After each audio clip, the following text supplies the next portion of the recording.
Have you ever caught yourself wondering what the difference is between certain wines and why people make such a big deal about wine? You probably think there's red wine and there is white wine, and that's it. Well, today I'm going to give you the basics about wine. By the end of my speech, you will know the differences between red and white wine, what kind of glasses you should use, and how to pair certain wines with certain kinds of food. Throughout my speech, you will also hear me talking about different kinds of flavors of wine. Everyone's palate is different. That just means their taste buds are different. So there's going to be a lot of different flavors and different kinds of wine, but that just means one person might taste an apple flavor, another person might taste pear flavor. It really depends on their taste buds. First of all, we're going to start off with white wines, which are my favorite. White wines are usually consumed with lighter meals like lunches and small dinners and appetizers. They're very refreshing, especially during the summertime.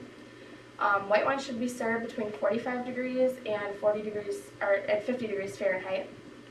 And you should use narrower glasses like this when serving white wines. The sharper taper at the edge of the glass here allows for a better aroma concentration of the wine. The first wine we're going to talk about is Chardonnay. It's America's #1 selling wine. It's a very dry white wine, and you can buy a good bottle for usually under $15. The range of flavors that you can expect from Chardonnay are the fresh fruit flavors of apple, pear, or tropical and citrus flavors. The Chardonnay is paired very well with poultry dishes, pork, seafood, and recipes that have a heavy cream or butter-based sauce like Alfredo. It's also good with salads, grilled shrimp, and guacamole. The next wine is Riesling. This is my favorite wine of all time. This is Relaxed Riesling. You can buy it for about $9 a bottle. It's pretty cheap, pretty reasonable price. It's highly aromatic with apple and pear and peach flavors, and Rieslings are paired well with appetizers, desserts, pork, poultry, and shellfish. It's very crisp and refreshing and a very sweet wine. Riesling's a very good wine for first-time wine drinkers because it's very sweet and it doesn't have such a strong taste to it. The next wine, there's champagne and sparkling wines. They usually have the apple, pear, citrus, and strawberry flavors, and then they have an aftertaste of kind of like a creamy vanilla. They're different from white wines because they're very bubbly. There's some different classifications of champagne. There's extra brut, which means it's extra dry.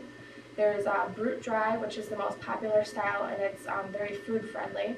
And then there's extra dry, which is kind of in the middle of the two. The next white wine is Sauvignon Blanc. It's a very dry white wine. It has a light to medium body, and it's a very crisp white wine.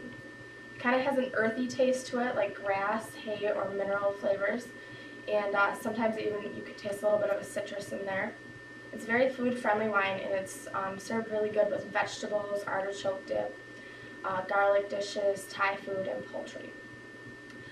Then there's Pinot Grigio, which is a medium full-bodied white wine. It has pear, lemon, apple, and melon flavors, and it's paired well with tomato sauces, kind of like spaghetti, also sauteed and roasted pork and poultry, and certain dishes with nuts. Now that you know some basic information about white wines, I'm going to teach you a little bit about red wine.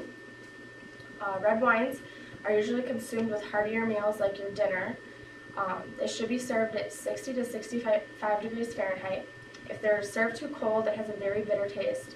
And if it's served too warm, the alcohol is overly evident and it's just not very good. You should use a distinctly oval-shaped glass like this, kind of like an egg shape.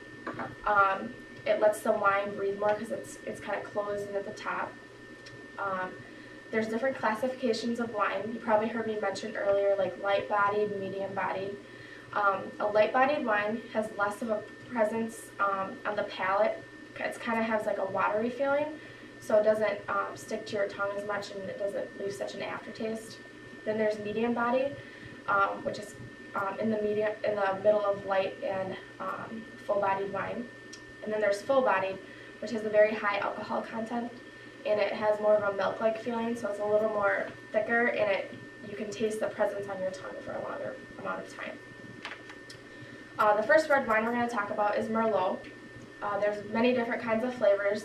You could get plum, cherry, blueberry, blackberry, mixed with peppertones. It's paired very well with poultry, red meat, pork, pastas, and salads. Then there's Pinot Noir, which is pretty much the only red wine that I like because it is a very sweet red wine. My favorite kind of Pinot Noir is Meursault. It's about $10 a bottle, and you can pretty much buy it anywhere. It's a good red wine for people that aren't sure if they like red wines or not. You can taste sweet red berries, plums, or tomatoes and cherry flavors in it.